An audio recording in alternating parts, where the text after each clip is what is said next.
우리 옆에 사람 같이 한번 인사합니다. 주님의 이름으로 축복합니다.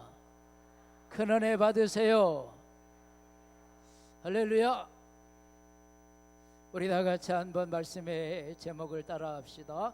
하나님이 기뻐하시고 상급받는 일꾼이 됩시다. 하나님이 기뻐하시고 상급받는 일꾼이 됩시다 라고 하는 주제를 가지고 오늘 마태복음 25장 31절 41절의 말씀을 가지고 말씀을 증거할 때에 큰 은혜가 되시기를 주의 이름으로 축복합니다. 우리가 사람이 한평생을 살아간다고 하는 게 참으로 중요한 일이죠.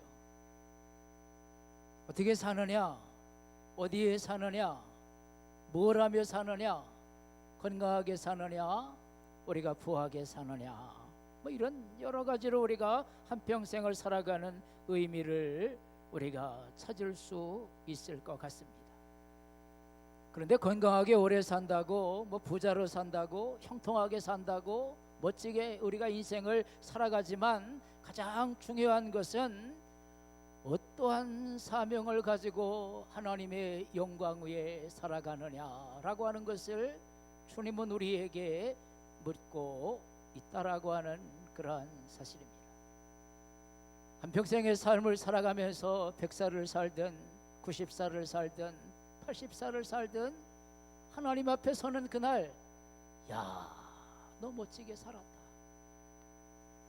너 내 마음에 맞게 합당하게 아름답고 향기나고 그리고 네 인생을 값있고 의미있게 정말 아름답게 살았구나. 그렇게 칭함받는 성도가 된다고 하면 우리의 인생이 얼마나 아름다울까, 그런 생각을 이 새벽에 나누면서 여러분 다 같이 한번 따라합시다. 한평생을 멋지게 살자, 멋지게 살아가리라, 멋지게 마무리하리라. 할렐루야.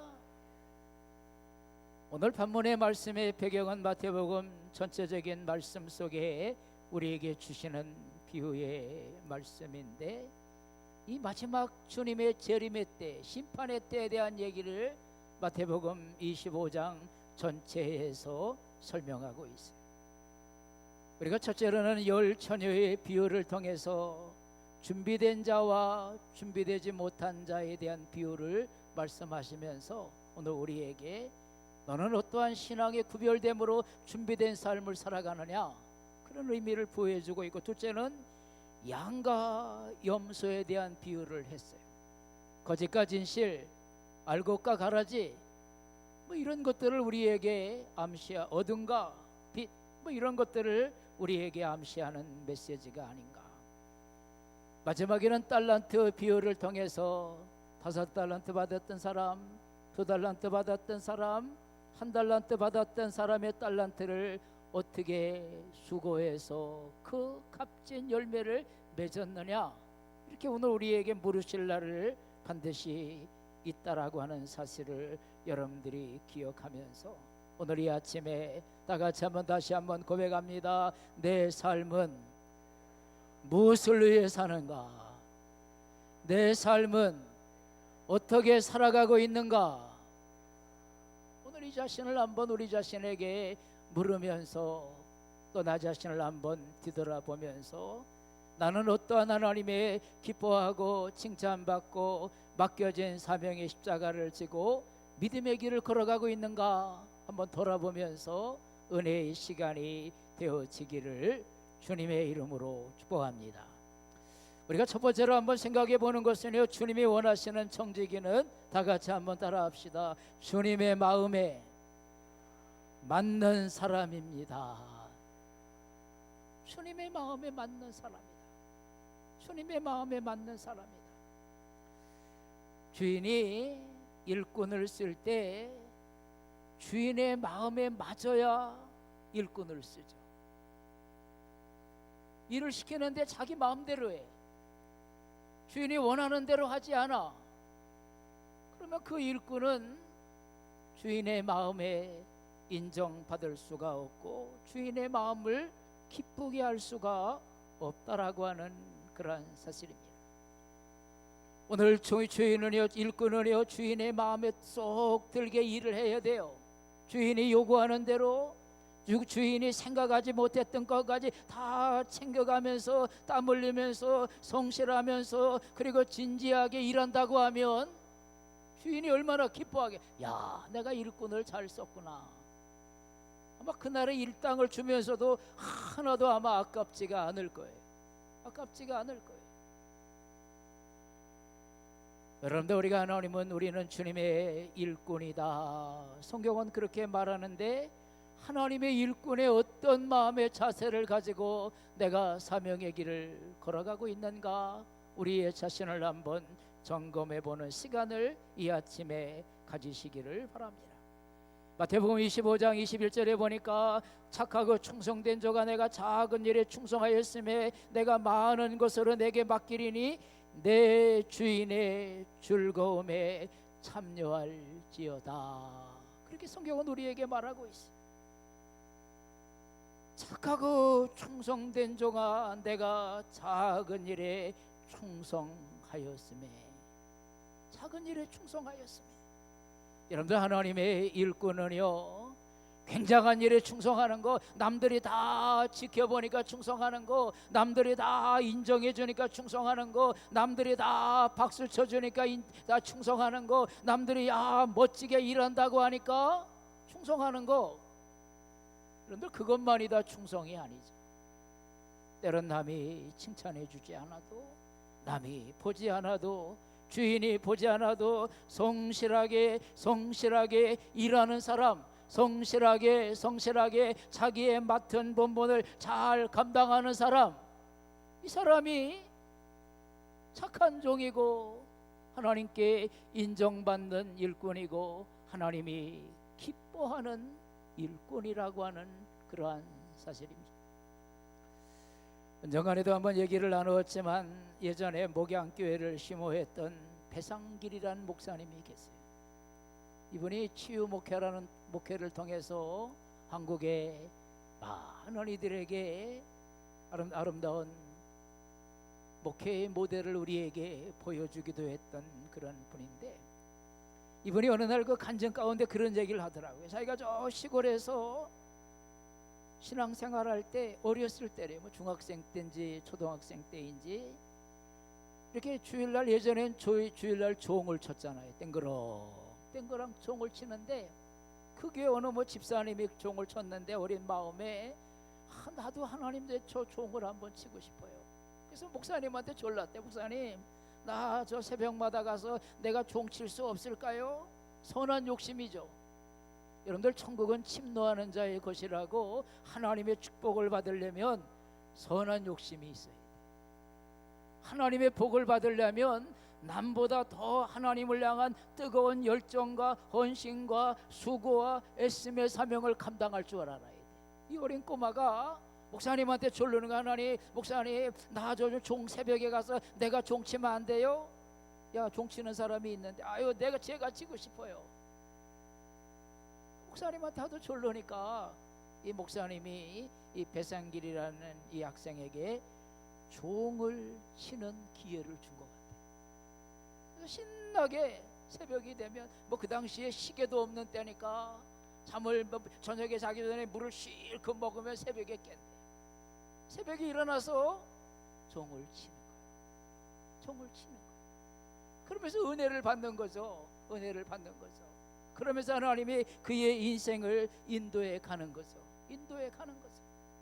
여러분, 우리가 하나님 앞에 그 일이 작은 일, 대단치 않은 일인 줄, 사람들이 안 알아주는 일일 수도 있어요.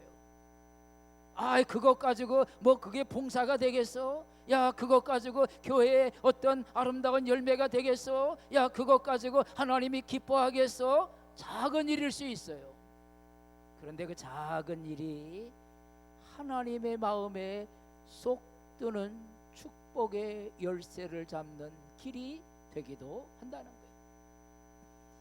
우리가 누가복음 16장 10절에 보면, 지극히 작은 것에 충성된 자 큰 것에도 충성하고, 지극히 작은 것에 불의한 자 큰 것에도 불의하느니라, 그렇게 말씀했어요. 여러분, 우리가 하나님 앞에 청지기의 사명, 하나님의 일꾼의 사명을 감당하되 대단한 것 가지고 하나님 앞에 충성하고 복 받으려고 그러지 말고, 때론 작은 것이지만 그 작은 것에 헌신하다 보면 하나님이 은혜를 주고 능력을 주고 길을 열어주고 그의 인생을 축복하셔서 큰 일도 감당할 수 있는 믿음의 그릇으로 만들어 간다는 거예요.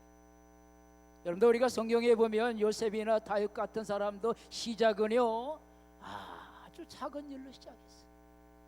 대단한 사람이었지만 대단한 사람으로 하나님께 영광 돌리고 한나라의 임금으로, 때론 총리로 하나님 앞에 영광 돌리는 사람이 되었지만, 그들도 하나님께 헌신의 출발자는 자기에게 맡겨진 약물이 잘 지키는 것으로 시작했던 다윗. 아버지가 심부름 시켰을 때 군말하지 아니하고 순종하면서 형들에게 개나리 부침 싸가지고 순종했던 그 요셉의 첫걸음, 이런 것들이 나중에 하나님의 요셉을 존귀하게 하고 다윗을 존귀한 하나님의 일꾼으로 만들어 주었다라고 하는 그런 사실이에요. 사랑하는 성도 여러분, 오늘 하나님 앞에 옆에 사람 인사합시다. 작은 일에 충성합시다. 작은 일에 헌신합시다. 작은 일에 기쁨으로 참여합시다. 작은 일이야, 작은 일. 아니, 목사님 나 그거 너무 힘들어서 못하는 그런 일 아니라 할지라도 작은 일, 작은 일, 작은 일. 우리가 두 번째 말씀을 한번 생각해 보면, 하나님의 선한 일꾼은, 또 하나님이 칭찬받고 사랑받는 일꾼은 하나님의 일을 하면서, 다 같이 한번 따라합시다. 시비와 원망 없이 감사함으로 일하는 사람이다. 하나님의 일을 하는데 불평하고 원망하고 시비 걸고 그러면 하나님이 기뻐하지 않으세요. 베드로전서 4장 9절 10절에 보니까 서로 대접하기를 원망 없이 하며 각각 은사 받은 대로 하나님의 각약 은혜를 맡은 선한 청지기 같이 서로 봉사하라. 그러면 하나님의 사명을 감당하면서 믿음의 길을 걸어가면서 원망하고 불평하고 시비 걸고 그러는 신앙은요 아름다운 열매를 맺을 수가 없어. 신앙이 자라지도 않아. 하나님이 주시는 열매를 맛보지도 못해. 하나님의 선한 일을 하면서, 하나님의 선한 일을 하면서, 여러분들, 우리가 주님의 사명을 감당하면서 하나님 앞에 원망과 시비가 없이 겸손하게 하나님 받은 대로, 하나님이 주신 은혜대로, 나에게 공급한 하나님의 은사대로, 하나님의 능력 받은 대로 하나님 앞에 선한 청지기같이 원망과 불평과 시비 없이 한결같이 사명의 길을 걸어가는 여러분들 되기를 주님의 이름으로 축복합니다. 축원합니다. 이 모든 일이 하나님의 영광을 위한 길인가? 어떤 사람들은 우리가 믿음의 성에서도 보면 자기 영광 위해서 헌신하는 사람도 있어. 자기의 즐거움 위해서 봉사하는 사람도 있어. 자기의 만족감을 위해서, 자기의 인정을 위해서, 자기의 어떤 권위를 위해서, 자기에게 준 어떤 영향통에서 사명을 감당하려고 하는 사람도 있어. 그런데 하나님이 기뻐하는 것은요, 하나님의 영광을 위해서 원망과 불평 없이 사명을 감당하는 사람을 하나님은 기뻐하신다는 거예요. 고린도전서 10장 31절에 보니까 그런즉 너희가 먹든지 마시든지 무엇을 하든지 다 하나님의 영광을 위하라. 먹든지 마시든지. 이사야 47장 7절에 보니까 내 이름으로 일컫는 모든 자 곧 내게 영광을 위하여 창도된 자를 내게 오게 하라. 하나님의 영광을 위하여 창조된 자를 내게 오게 하라. 나의 일꾼의 사명을 감당하게 하라. 고린도전서 6장 20절에 보니까 갑으로 산 바 되었으니 그런즉 너희 몸으로 하나님께 따라합시다. 너의 몸으로 하나님께 영광을 돌리라. 우리의 몸으로 하나님께 영광 돌리면 돼. 우리의 마음으로 영광 돌리면 돼. 우리의 말 한마디로 하나님께 영광 돌리면 돼. 우리의 작은 순종으로 하나님께 영광 돌리면 하나님이 기뻐하시고, 야, 네가 나를 위해 사는구나, 네가 나를 위해 순종하는구나. 하나님이 기뻐하세요. 하나님이 기뻐하세요. 우리가 세 번째 한번 생각해 보면, 따라합시다. 충성하는 사람은, 헌신하는 사람은 죽기까지 헌신하는 사람이다. 여러분들, 하나님의 일을 하면서 죽고자 하는 자는 산다고 누구든지 나의 십자가를 지고 나를 따르지 아니하면 능히 나의 제자가 될 수 없느니라. 성경은 그렇게 말하고 있어. 하늘의 밀이 땅에 떨어져 죽지 아니하면 하늘 그대로 있고 죽으면 많은 열매를 맺느니라. 그렇게 성경은 말하고 있어. 여러분들, 우리가 신앙생활하면서 축복의 비결을 오늘 이 아침에 여러분들한테 하나 알려드리면, 다 같이 한번 따라합시다. 죽고자 하면 살고, 살고자 하면 죽는다. 여러분들, 이 성경의 비밀이에요, 비밀.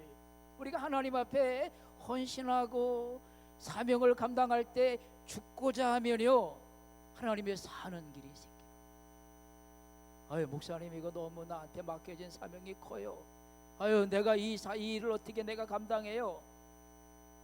겁먹고 두려워하면요, 할 수 없는 거예요.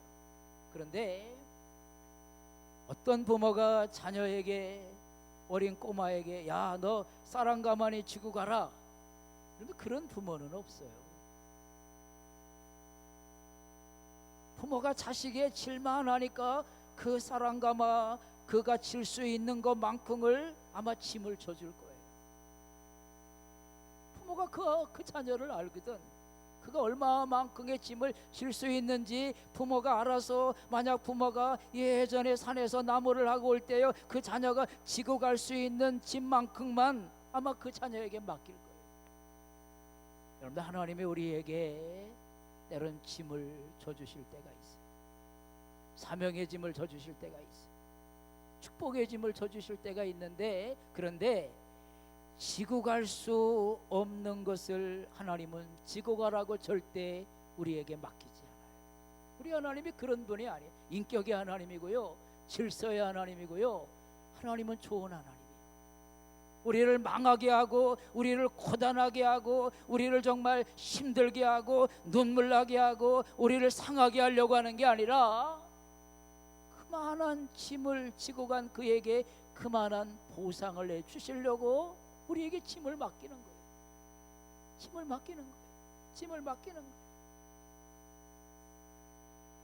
고린도전서 4장 1장에 보면, 하나님은 마땅히 그리스도의 일꾼이요 하나님의 비밀을 맡은 자로 여길지어다. 그렇게 말씀하고 있어요. 하나님의 비밀을 맡은 우리들, 하나님의 사명을 받은 우리들, 감당할 수 있을 만큼의 짐을, 옆에 사람 인사합시다. 감당할 수 있을 만큼의 짐을 우리에게 맡긴다. 할렐루야. 빨리 아멘하세요, 여러분. 하나님은 우리에게 지고 갈 수 있는 짐을 절대로 맡기지 않아요. 지고 갈 수 있을 만큼의 짐을 하나님 우리에게 맡긴다. 그래서 그 맡기는 짐을 통해서 하나님께서 우리의 인생의 하늘문을 여시고 그에게 필요한 것들로 하나님이 채워주세요.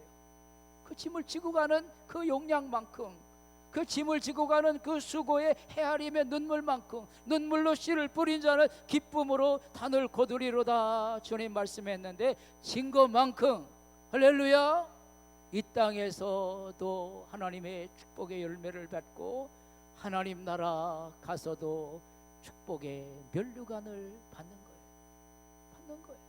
공의 하나님이니까. 우리가 이번 주간이 6.25 75주년을 맞이하는 그런 해입니다. 요즘 방송에 보니까 6.25에 대한 저 에티오피아에서도 우리나라를 도와주고 여러 트리키에도 우리나라를 도와주고 했던 그런 얘기들을 하더라. 오늘 아침에 방송에도 보니까 2차 대전 이후에 원조받던 나라에서 다른 나라에 원조를 하는 나라는 세계사 속에 대한민국이 유일한 나라예요. 원조받는 나라에서, 다시 말하면 가난한 나라에서, 우리가 저 에티오피아나 필리핀이나 저 방글라데시보다 못한 나라였거든요. 우리가 6.25 때. 근데 우리가 원조받았잖아요. 그래서 원조받는 나라에서 이제 세계가 우리나라에서 세계를 도와주는 나라가 됐잖아요.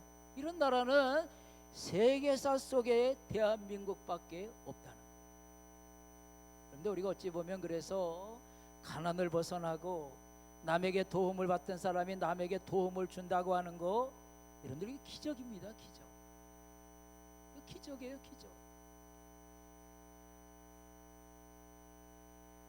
오늘 이 아침에 여러분들에게 죽도록 충성했던 한 사람을 여러분들에게 같이 한번 나누면서 은혜를 나누려고 합니다. 문중경이라는 전사님, 문중경, 여러분들 제가 이 강단에서 몇 번 그분을 소개했는지 모르겠는데 1891년 2월 2일 전라남도 신안군에서 그가 태어났어요. 삼남 4년으로 태어났는데 어린 시절부터 막 공부하고 싶은 마음이 있었는데 그 아버지가 여자가 무슨 공부를 하냐? 공부를 가르치질 않았어. 공부 가르치지 않았어. 남자들은 다 공부 가르쳤는데 자기 여자라는 것 때문에 공부를 배움을 갖지 못했어. 한글도 모르고 17살에 중매로 결혼을 하게 되었어요. 정근택이라는 사람과 17살에 결혼을 했는데 그의 결혼은 그렇게 행복하지 않았습니다. 남편이 사업을 한다고 집을 나가면 2달, 석 달 만에 한 번 집에 들어올까 말까요. 시간이 지나면서는 다른 여자와 살림을 차렸다는 소식을 들으면서 집에는 오지 않습니다. 독서 공부하는 거예요. 17살에 시집 와가지고. 그를 가엾게 여긴 그 시아버지가 그 며느리를 불쌍히 여기고 그 시아버지가 한글 공부를 시켜줘요. 한글 공부를 시켰어요, 시아버지가. 그리고는 얼마 있다가 그 시아버지가 세상을 떠나게 됩니다. 남편은 집에 오지 않아요. 그래서 목포에 있는 오빠 집에 그가 가게 되었고, 우연히 목포에서 전도받아서 그가 동네에 있는 이성봉 목사님 교회에 다니게 되면서 은혜를 받아. 얼마나 많은 소름이 있는 그러한 과부이겠어요. 1932년도에 이성봉 목사님이 야, 너 신학교 한번 가라. 그래서 그 문중경 전도사가 성결교 신학교 경성 성서학원에 41살의 귀여운 여성으로 이 신학교에 들어가게 됩니다. 그리고 신학교에 다니면서 방학 되면 저 전라남도 섬에 가서 하나님의 복음을 전하는 거예요. 아무도 그 당시에 그 섬에는 만신이 많고 무당이 많고 그래서 누구 가서 쉽게 복음 전하기가 어려웠던 그러한 시대적인 상황이었는데 이 문중경 전도사가 홀로 가서 그 섬에 가서 교회를 세우면서 그가 하나님 앞에 임자도의 1933년도에 임자도의 진리교회, 중동교회, 대초리교회, 방중리교회, 우전리교회, 사옥교회 11교회 기도처를 삼으면서 섬마다 교회를 세우는 역사가 일어났어요. 6.25가 일어났습니다. 그 섬에 공산당들이 들어왔어요. 그리고 예수 믿는 사람들을 처참하게 죽이기도 하고 뭐 말로 다 할 수 없는 그런 고문과 어려움들이 이 섬마을 속에 일어나는 거예요. 그래서 문중경 전사님도 잠시 그 어려움을 떠나서 육지로 왔습니다. 근데 육지로 와서도 계속 들려지는 소식은 그 섬마을 사람들이, 공산당들이 들어와서 빨갱이들이 들어와 가지고 오늘 예수 믿는 사람들을 다 족친다는 거요, 어려움을 준다는 거요, 고난의 십자가를 지게 한다는 거요. 소식을 들으면서 야, 내가 나만 피해 신는 게 너무나 부끄러운 거예요. 내가 다시 그곳에 가야 되겠다. 목사님한테 얘기했더니 야, 너 거기 가면 이제 못 나온다. 주변의 사람들도 야, 너 다시 들어가면 거기 죽으러 가는 거야, 그렇게 얘기를 합니다. 그래도 그곳에 있는 성도들을 불쌍히 여기고 안타까운 마음에 그는 1950년 10월 5일에 중도, 그곳에 임자도 중도에 오늘 그 사무소를 공산당이 있는데 찾아가게 돼요. 붙잡혔죠. 공산당에게 잡혔죠. 새끼줄로 꽁꽁 묶어가지고 모래사장에 갔다가 대나무 칼로 이 문중경 전사를 처참하게 죽입니다. 문중경 전사만 죽인 게 아니라 그날에 오늘 붙잡혀 왔던 이판일 장로님 가족과 성도 48명이 그날 순교합니다. 모래사장에서. 역사적인 증언이니까 이판일 장로 가족들, 문중경 전도사, 예수 믿는다는 것 때문에, 교회 다닌다는 것 때문에 공산당들이 그 사람들이 48명을 처참하게 대나무 칼로 다 찔러서 죽였어요. 순교했죠.